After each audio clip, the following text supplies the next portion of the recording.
yo, it's Tan DaGod, and I just jumped off the porch with a dirty glove bastard. Had a police saying free. Need a rich nigga who's supplying on my knees. He'll never tell me no. I'll never say please. And I'm his favorite bitch. He know what is hidden. She was performing there, and this guy with the hoodie just walks in through that gate and just started shooting. She was shot while attending an event at a beauty shop in Oakland. Well, the victim is known as Tan DaGod, a rapper with more than 20,000 followers on Instagram. Had a police saying free. I need a rich nigga who's supplying on my knees. He'll never tell me no. On July 13th, 2024, one of Oakland's rising star rap artists, Tan DaGod, was having a fantastic time at the opening ceremony of Glamour Beauty Supply on Telegraph Avenue in Oakland.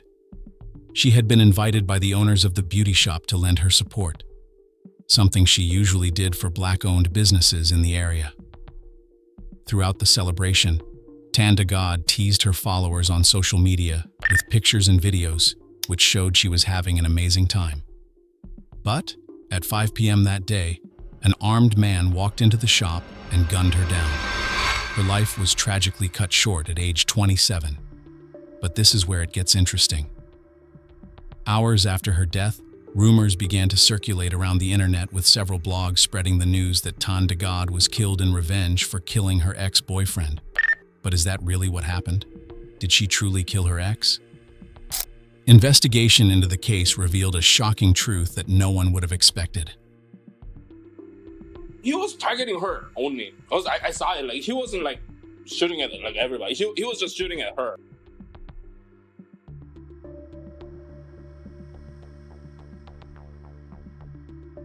Tan DaGod, whose real name is Alliauna Green, was an Oakland-based female rapper who developed the art of rapping as a kid. While growing up, her family moved around a lot until they finally settled down in Oakland. In one interview with Kid L, she said that she used to get into fights with people who didn't respect Oakland and the rappers who came from the city. At a young age, she already knew what she wanted to do with her life. She decided to build a career as a rap artiste and also give back to her community. Her catchphrase was that she was going to make it without getting naked. In a male-dominated field as rapping, it isn't unusual for female rappers to sleep their way to the top. But Tan DaGod decided to choose a different path early on. She decided that she wouldn't chase trends or use sex to sell her records. However, according to her, her decision held her back in the industry. But Tan DaGod refused to give in or give up. Instead of working with big labels and other rappers that might demand for something she wasn't willing to give, she decided to do her own thing. She bought her own sound equipment and made 2 different studios to work in. It took years, but slowly she started to gain traction. In 2018, she began to upload her rap videos on YouTube under the name Lil Tan. She continued to work hard and hustle hard until 2020, when she began to get a break. In 2020, Tan DaGod put in more energy and was always on the grind.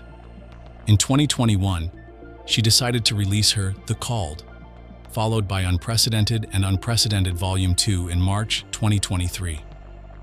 By this time, her music had begun to gain significant traction. She often got calls to perform at different settings. Unfortunately, her life and her budding career was tragically cut short, as at the time of her death, Tan DaGod had been able to build a following of 24,000 on Instagram, 2,000 YouTube subscribers, and monthly listeners on Spotify. Those who knew her described her as a hustler and go-getter. One Oakland rapper, Mr. FAB, described Tan DaGod as a hustling go-getter with a world of ambition, drive, and courage, and a heart as big as Texas. But Tan DaGod was not just a rapper. She was also a thriving businesswoman. When she moved out of Oakland, she went to Florida, where she began to run an Airbnb. It was a successful venture that brought in loads of income for the rapper, which she used to support her family and her career. Beyond her career as a rapper, Tan DaGod was known for her commitment to giving back to her community. Although her budding career had taken her to Massachusetts and Missouri, she never hesitated to show love to Oakland. While some artists would wait till they had gotten to the pinnacle of their career before they give back to their community, Tan DaGod was nothing like that. Even though she wasn't a star in the rap game yet, she was fond of showing support and love to Oakland. Reports from her family and friends, as well as those in the community, noted that Tan DaGod was well known for supporting Black-owned businesses in Oakland. This was the reason why she was invited by the owners of the Glamour Beauty Supply for the grand opening. But unfortunately, she wouldn't leave that place alive. 2 days before the event, Tan DaGod teased her appearance at the beauty shop in a July 11th Instagram post. She told her fans and followers that she would host a meet and greet for fans at the location from 12 p.m. to 1 p.m. on the day of the event. On the D-Day, Tan DaGod and her boyfriend stepped foot at the Glamour Beauty Supply shop on the 4000 block of Telegraph Avenue. She was excited to not just support a Black-owned business, but also perform and meet her fans. The celebration started well. Friends and supporters as well as fans were there to meet Tan and support the business. It was a welcoming atmosphere with music, food, and drinks. Her boyfriend filmed her as she moved through the crowd, taking and gisting with everyone. It seemed to be a happy event until it was not. At around 5 p.m., a guy in a hoodie walked in behind Tan. Video surveillance would later show that she got into some kind of argument with him, and before anyone could say Jack, this guy brought out a gun and started shooting. Everyone ran for cover, but Tan had already been hit. But there were some witnesses who saw the whole thing go down.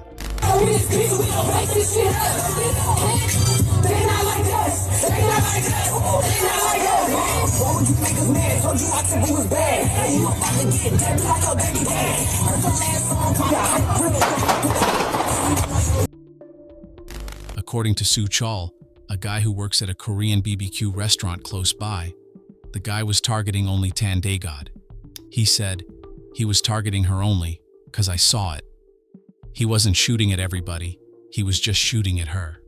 He was targeting her only. I saw it, like he wasn't like shooting at like everybody. He was just shooting at her. Another witness who worked at a nearby donut shop also told the outlet, I think the rapper was screaming, I'm hit, and she was just laying on the ground until medics came.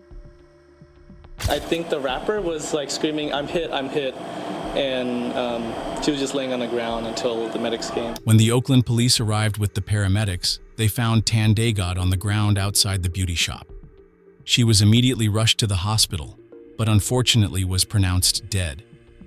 Immediately, the police launched an investigation. But while the police were investigating, rumors began to fly around social media regarding the reason for her death.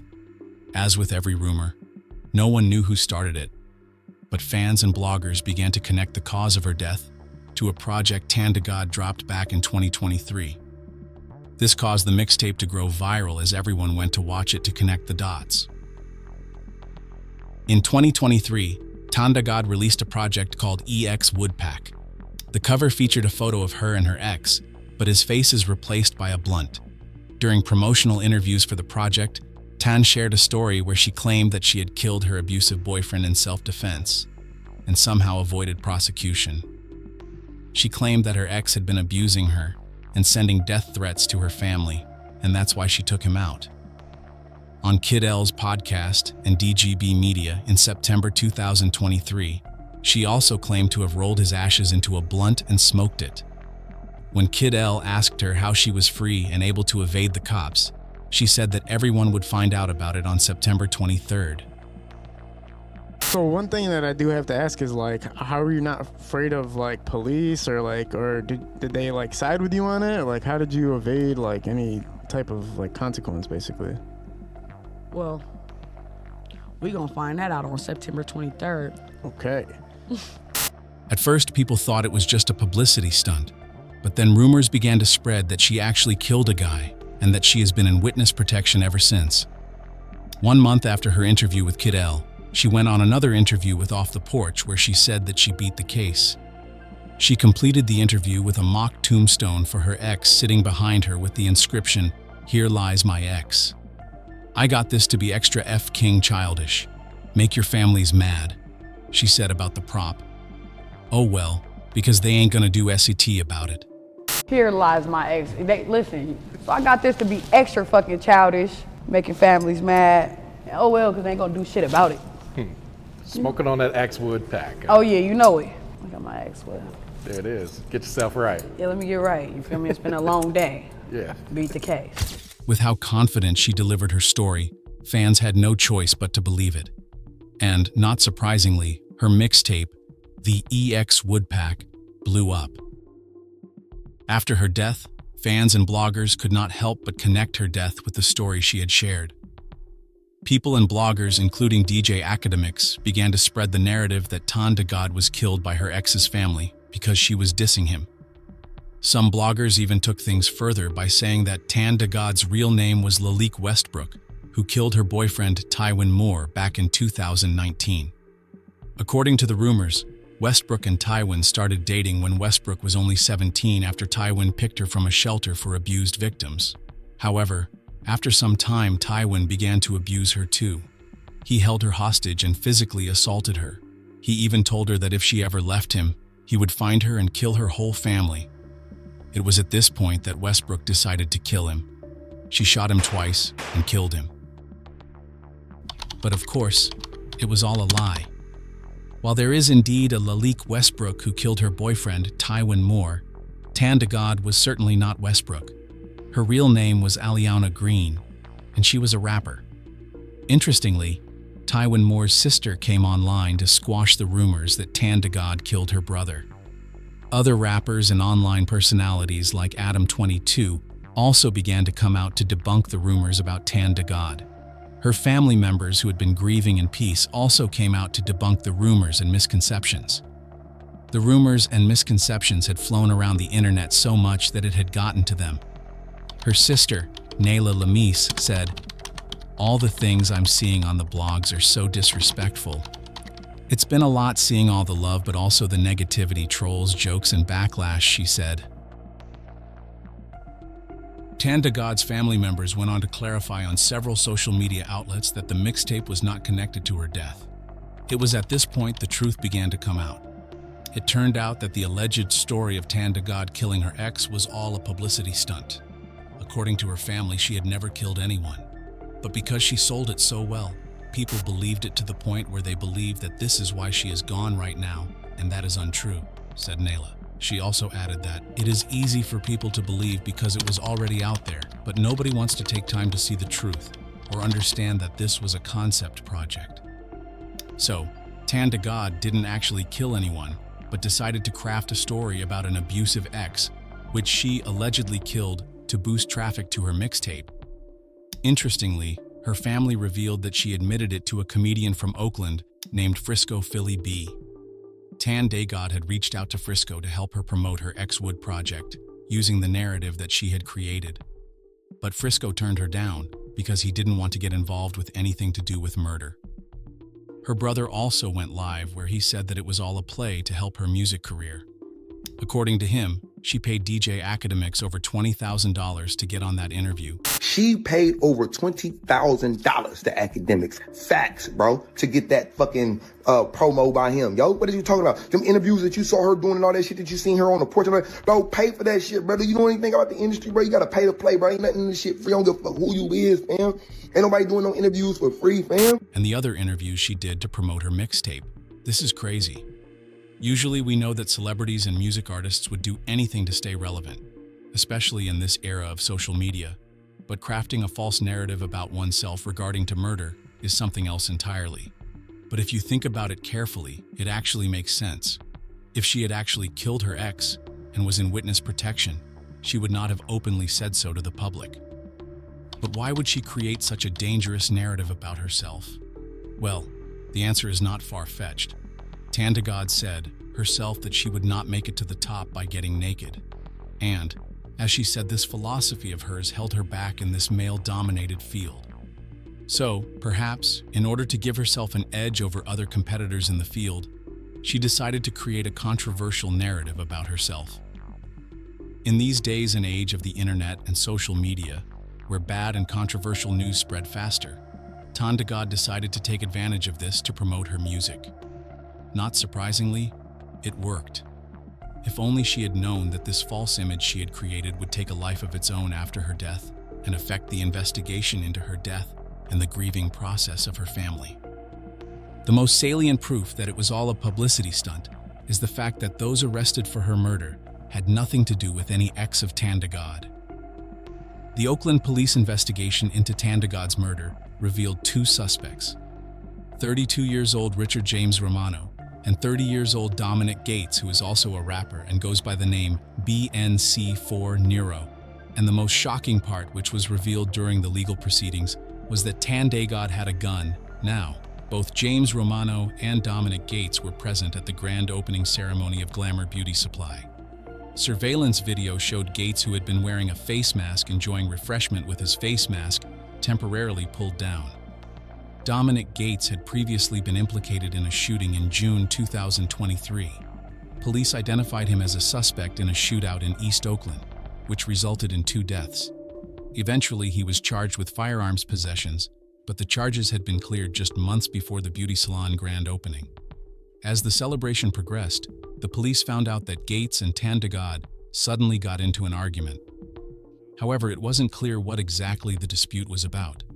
But according to some witnesses, the tensions between both escalated to the point that Romano, who was also in the scene, shoved Tan DaGod's boyfriend.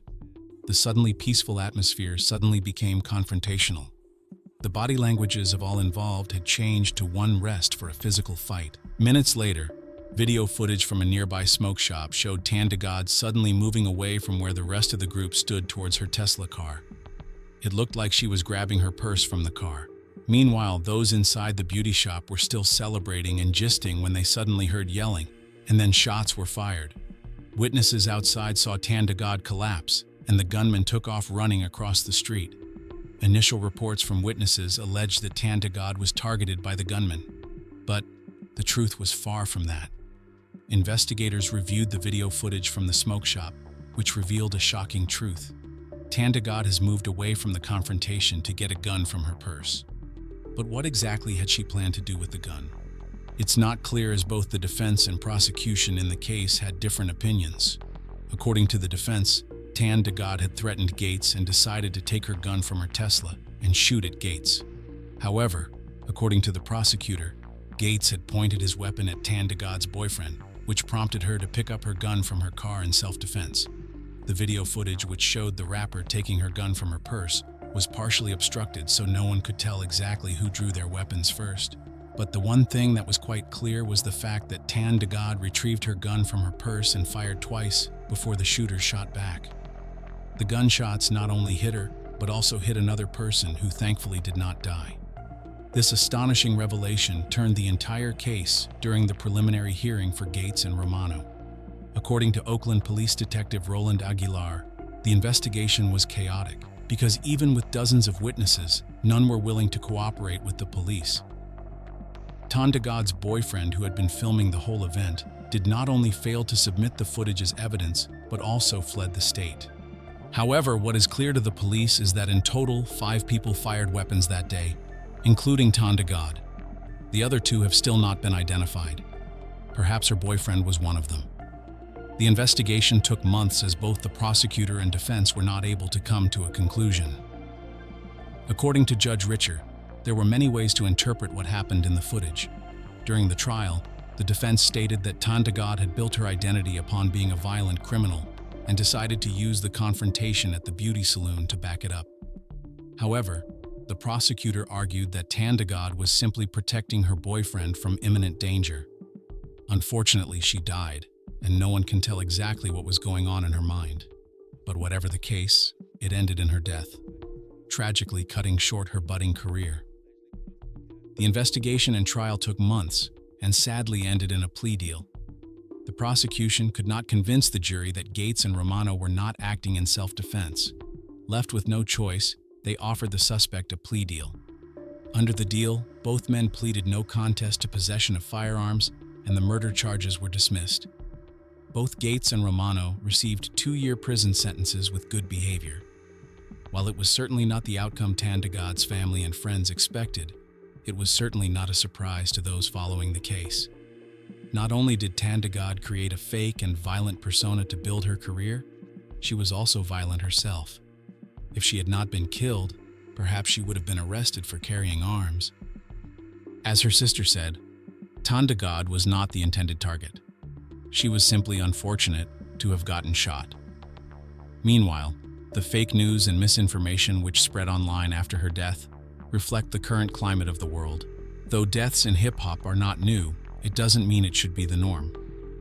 There have been several occasions when artists are killed, and people begin to curate their own narratives. Still, with social media at the forefront, it's easy and accessible for impressionable fans to run with false information. According to a recent study by EduBirdie, 71% of Gen Z trust fake info online, and over half don't fact-check. Even though 55% admit having faced issues from misinformation they heard on social media. Now, with the damage already done, Green's family is on the road to justice, continuing Tan DaGod's legacy and fighting to put an end to the dangerous misinformation spreading online. What are your thoughts? Let us know in the comments section below. Don't forget to like this video, drop a comment, and subscribe to our channel.